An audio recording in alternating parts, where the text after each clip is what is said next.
सोचिए, जिस H1B visa की फीस अब तक सिर्फ 2-3 लाख रुपए तक होती थी, वही अब 80 लाख रुपए सालाना हो गई है। जी हां, अमेरिका ने H1B वीजा पर ऐसा बम गिराया है जिससे सबसे बड़ा झटका भारत और भारतीय आईटी कंपनियों को लगा है। लेकिन असली सवाल यह है, क्या यह सब ट्रंप की फेल होती पॉलिसीज और डूबती अमेरिकी इकोनॉमी की वजह से हो रहा है? अमेरिका ने H1B वीजा फीस $1 लाख यानी लगभग 83 लाख रुपए प्रति वर्ष कर दी है। अभी तक यह फीस $1700 से $4500 तक ही थी, यानी सीधा 20 से 25 गुना बढ़ोतरी। H1B वीजा वही वीजा है जिस पर हर साल हजारों भारतीय इंजीनियर्स, सॉफ्टवेयर डेवलपर्स और टेक टैलेंट अमेरिका में काम करने जाते हैं। 70% H1B वीजा धारक भारतीय हैं। TCS, इन्फोसिस, विप्रो, HCL और कॉग्निजेंट जैसी कंपनियां हर साल हजारों कर्मचारियों को अमेरिका भेजती हैं। अब अगर हर कर्मचारी पर $1 लाख का अतिरिक्त बोझ पड़ेगा तो कंपनियों का खर्च हजारों करोड़ रुपए बढ़ जाएगा। नतीजा, छोटे और मझोले स्टार्टअप्स के लिए H1B अब लगभग नामुमकिन। बड़ी कंपनियां भी अब 2 बार सोचेंगी कि अमेरिका से टैलेंट लाएं या भारत से ही ऑफशोर काम करवाएं। Amazon, माइक्रोसॉफ्ट, मेटा और एप्पल जैसी अमेरिकी कंपनियों के लिए भी यह सिरदर्द बनेगा, क्योंकि उनका टेक वर्कफोर्स बड़ी मात्रा में भारत और चीन जैसे देशों से आता है। ट्रंप प्रशासन का तर्क है 1. अमेरिकियों की नौकरियां बचाना। 2. H1B सिर्फ हाई अर्नर्स यानी ज्यादा वेतन वालों को मिलना चाहिए।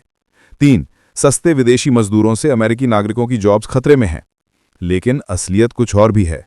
ट्रंप की कई गलत नीतियों की वजह से अमेरिकी इकोनॉमी धीमी पड़ चुकी है। अमेरिका में मंदी यानी रिसेशन की आशंका जताई जा रही है। बेरोजगारी बढ़ रही है और बाजार में निवेशक भी चिंतित हैं। ऐसे में यह कदम कहीं ना कहीं फंड कलेक्शन और सरकारी खजाना भरने का तरीका भी है। यानी ये सिर्फ इमिग्रेशन पॉलिसी नहीं, बल्कि इकोनॉमी बचाने की कोशिश भी है। यूके में वीजा फीस है 769 से 1751 पाउंड प्लस हेल्थ सरचार्ज, यानी कुल मिलाकर 7 लाख रुपए से भी कम। कनाडा में $1000 यानी लगभग 60,000 रुपए। ऑस्ट्रेलिया में 1800 से $4045 यानी 1 से 2 लाख रुपए। यानी अमेरिकी फीस बाकी देशों से 100 गुना ज्यादा है। नतीजतन कई टैलेंट और कंपनियां अब कनाडा, यूके और ऑस्ट्रेलिया की तरफ रुख कर सकती हैं। फीस सिर्फ नए H1B एप्लीकेंट्स पर लागू होगी, मौजूदा वीजा धारकों पर नहीं। अमेरिकी कंपनियां और भारतीय आईटी लॉबी इस पर नाराज है। कई कंपनियां और इमिग्रेशन लॉ फर्म्स इसे कोर्ट में चुनौती देने की तैयारी कर रही हैं। भारत सरकार ने भी इस फैसले को लेकर चिंता जताई है। तो साफ है, अमेरिका का यह कदम सिर्फ इमिग्रेशन कंट्रोल नहीं, बल्कि एक डूबती इकोनॉमी को सहारा देने का कदम भी है। जहां एक तरफ ट्रंप इसे अमेरिकी नौकरियों की रक्षा बताते हैं, तो वहीं दूसरी तरफ ये उनकी फेल होती पॉलिसीज का नतीजा भी माना जा रहा है। ट्रंप ने फिर से भारत को वीजा फीस के जरिए झटका दिया है, लेकिन गुजरात से पीएम मोदी ने ऐसा जवाब दिया है जिसे पूरी दुनिया देख रही है। भावनगर में पीएम मोदी ने 1 लाख करोड़ से ज्यादा की परियोजनाओं का शुभारंभ किया, जिसमें नए बंदरगाह, जहाज निर्माण और मछली उद्योग से जुड़े बड़े काम शामिल हैं। मोदी ने कहा, 100 दुखों की एक दवा है, आत्मनिर्भर भारत। अब समय आ गया है कि हम किसी भी देश पर निर्भर रहने के बजाय खुद अपनी ताकत बने। अमेरिका ने H1B वीजा की फीस में बेतहाशा बढ़ोतरी की है, लेकिन भारत का जवाब साफ है।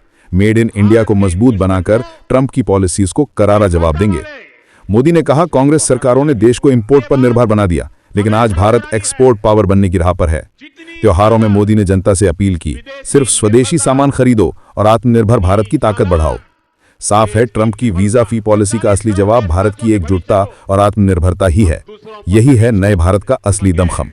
क्या आपको लगता है अमेरिका का यह फैसला सही है, या फिर यह ट्रंप का एक और शॉर्ट टर्म पॉलिटिकल स्टंट है? कमेंट में अपनी राय जरूर लिखिए, और अगर वीडियो जानकारीपूर्ण लगी हो तो लाइक और शेयर करना मत भूलिए।